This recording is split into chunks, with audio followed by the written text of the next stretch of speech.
Afternoon or good morning po mga kababayan, ma'am sir. This is Jam the Filipino channel na inyo pong lingkod. So today is April 22, 2026 at tayo ngayon ay papunta dito yan sa Maculinario Street, Bangkal, Makati, at dadalhin po natin yan sa may Bureau of Internal Revenue Makati po yan, sa may Hilpuya at Chino Roses Avenue, Pio del Pilar, Makati. Okay, magbabalik po tayo mamaya ngunti pag nakuha na po natin sila. Disclaimer lamang po ang content po natin ay kalsada at hindi ang passenger. Dito na tayo. Sarap na natin sila. Maraming salamat po sa pananood. Hanggang sa muli, ingat po. At God bless. Paalam po muna pag sumunod po. Pick up po sa Lotus Tower lobby.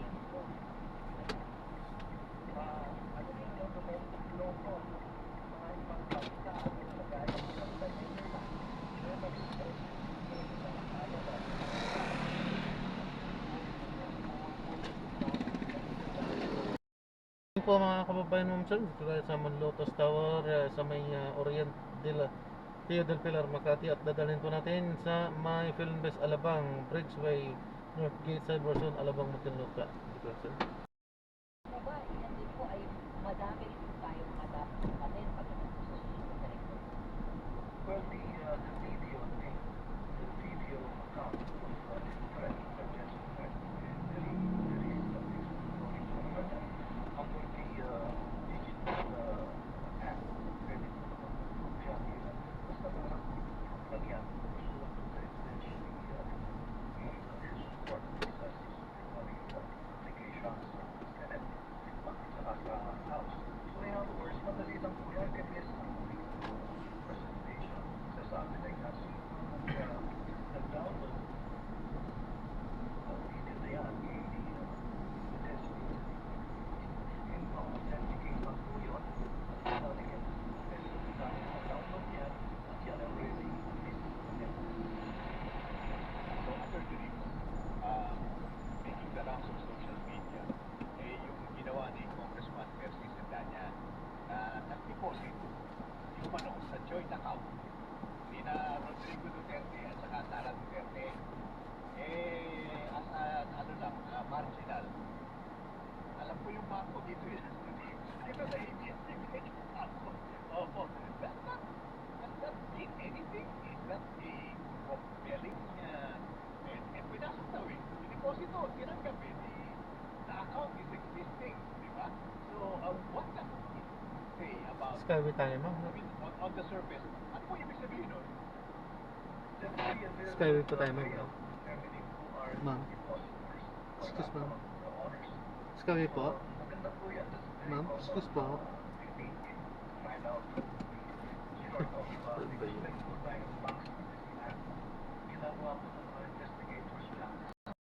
Ni Ramil Madriaga at minsan pa siyang naiyak habang binabasa ang kanyang supplemental affidavit. To back his firm, he signed a back waiver to prove that he had nothing to hide. During one exchange, Congresswoman Janet Guerin recalled the Marmalade controversy and could not hide her frustration upon hearing Ramil Madriaga's allegation that the Vice President's campaign may have been financed by Marmalade, an assertion that if proven further given the seriousness of the issues now before this committee. Third, and with the help of Congressman Joel Chua, we have adopted the records from the Committee on Good Government and Public Accountability, the testimonies of various resource persons regarding the envelopes and the questionable receipts and other statements given in that legislative inquiry are now officially part of this impeachment process. Fourth, we heard from the NBI experts and their findings very clear. Kinumpirma nila na base sa kanilang pagsusuri, several question signatures were actually signed by one and the same person. This proves that there was a pattern, and it raises even more questions about who was really behind this document. Magkakaiba ang mga pangalan, ngunit iisa ang perma. I will repeat, magkakaiba ang mga pangalan, ngunit iisa ang perma. Fifth, we heard from a representative of the PSA who confirmed that several personalities appearing in the record have no corresponding entries in official civil registries. Kabilang dito ang kontrobersyal na pangalang Mary Grace Piatos na batay sa kanilang verifikasyon ay walang umiiral na PSA record. Si Mary Grace Piatos ay wala sa data ng PSA. Six, we heard from Attorney Gloria Zamora of the COA, who confirmed that the Commission's members has resolved the Vice President's appeal on the notice of disallowance, effectively affirming that this allowance covering more than 73 million pesos. She further disclosed that the COA has issued 3 additional notices of disallowance, indicating continued deficiencies in compliance. This development lends significant weight to the financial irregularities under examination. As noted by Congressman Sel Jokno and Congressman Antonio Tino, this effectively renders the Vice President liable to return all this amount, 73 million pesos plus 375 million pesos to the National Treasury. Ang Vice Presidente ay may pananagutan na ibalik ang 73 million plus 375 million, total of 448 million sa ating National Treasury. And when we heard all these resource persons, the committee will note that while I disallowed certain probing questions to ensure fairness, I nonetheless permitted all inquiries that sought to clarify the truth. On that note, the records will reflect that the argument regarding the difference between credibility and character, as well as the confusion between page numbers and dates, were stricken from the record. We have done this to maintain the integrity and order of this proceeding. Sa kabuuan, what we saw was not a single piece of evidence, but a body of evidence.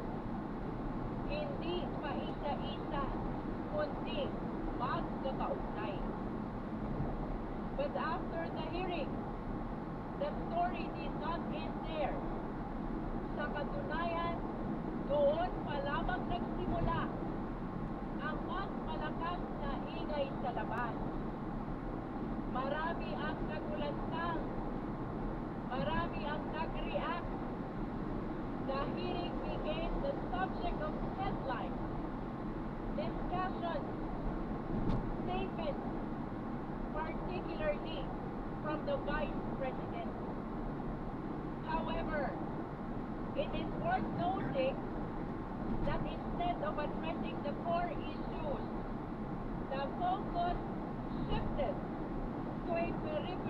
Senator, ang academic performance umano ng Vice Presidente nung siya'y nag-aaral pa.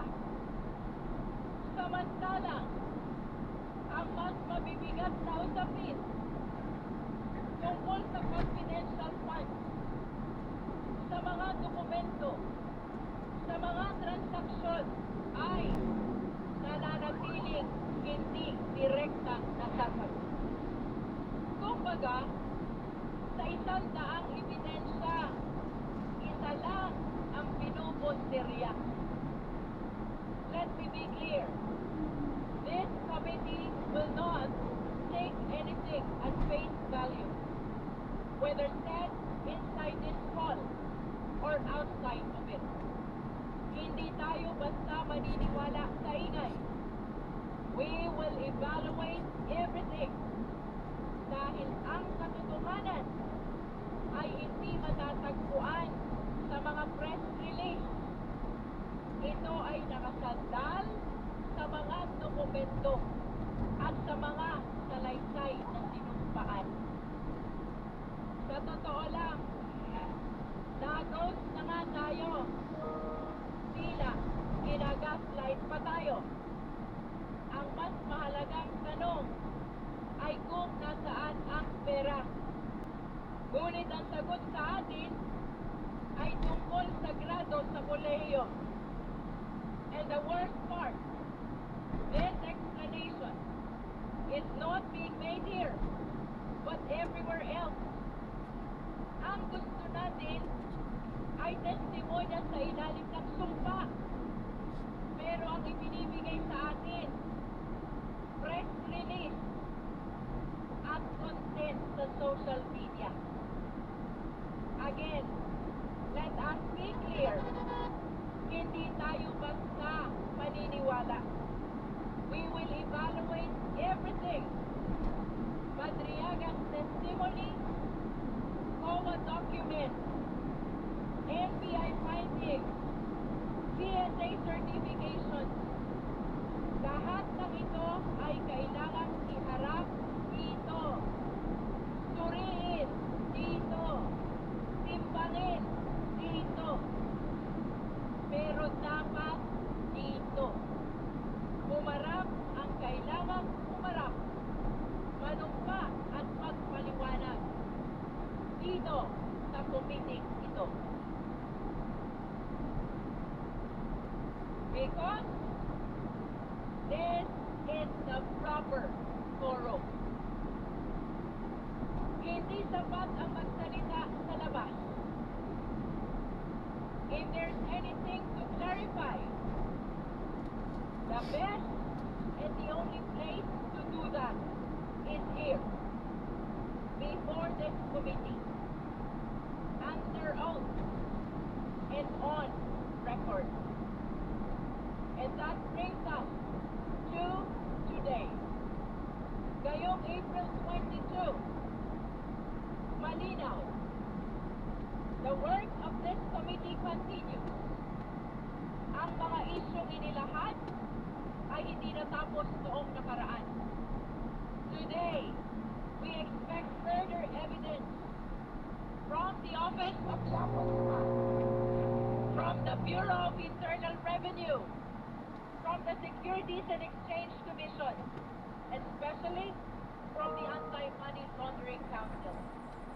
We also anticipate testimony that will help contextualize the data before us. That includes from former Senator Sani Trillanes. Kung mapapansin ninyo, ang pag-uusapan natin ngayon, mga numero,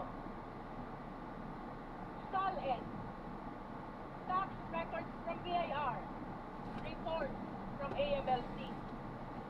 This is the part where the numbers have to be studied, compared, analyzed, and numbers take note. Unlike people, numbers do not have motive. Numbers do not lie. Again, numbers do not lie.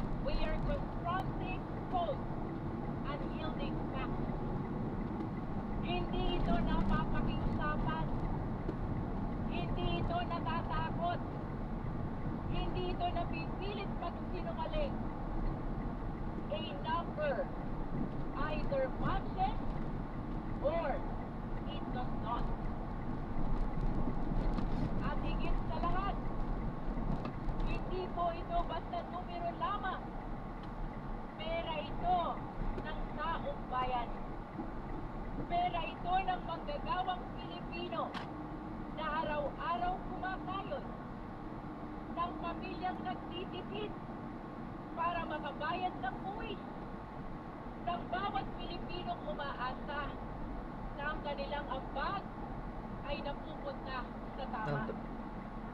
A peso is either a 164 po yung ano natin. or Opo. is Tinatanong ko kayo ma'am kanina kung ano, kaso hindi yata ko narinig. Sorry po mama. Kaya sabi ko ganun ko kayo eh. Sorry po, sorry po. Ingat po ma'am, ganun po. Ingat ko po, ano po? AMLC. Ano, ayos. They Tingnan po. begin to tell stories which no press conference can rewrite, no diversion can erase. Because numbers, once they bear, speak with a clarity that cuts through noise. And when they point to a discrepancy, they do not whisper, they demand to be answered. Kung ayaw magsalita ng tao, kung ayaw pumarap ng vice-presidente, hayaan natin na ang mga numero ang magkwento. Sa hearing na ito, we shall therefore enter the territory of forensic truth. Sa pamamagitan ng mga numerong ito, malalaman natin ang tunay na pagkatao sa likod ng posisyon. Siya ba ay tunay na public servant o isa pa lang private billionaire? At ang direksyon natin ngayon ay simple, ngunit matibay. We follow the evidence wherever it leads. Hindi tayo magpapadala sa ingay. Hindi tayo lilihis sa proseso. Ang ating sandigan ay ang konstitusyon at ang ating layunin ay ang katotohanan. Because in the end, Ayan, na-drop na natin ang sila. tanong, Maraming salamat po sa panonood. sino ang Hanggang sa muli po. pinakamalakas Ingat ang at God bless. Paalam po muna. kung sino ang pinakamainit Pansamantala at tayo ay gagawa na ng ibang video sa ating susunod na misyon. Paalam po muna pansamantala. This is Jump, the Filipino channel. Ang inyong po. Paalam po.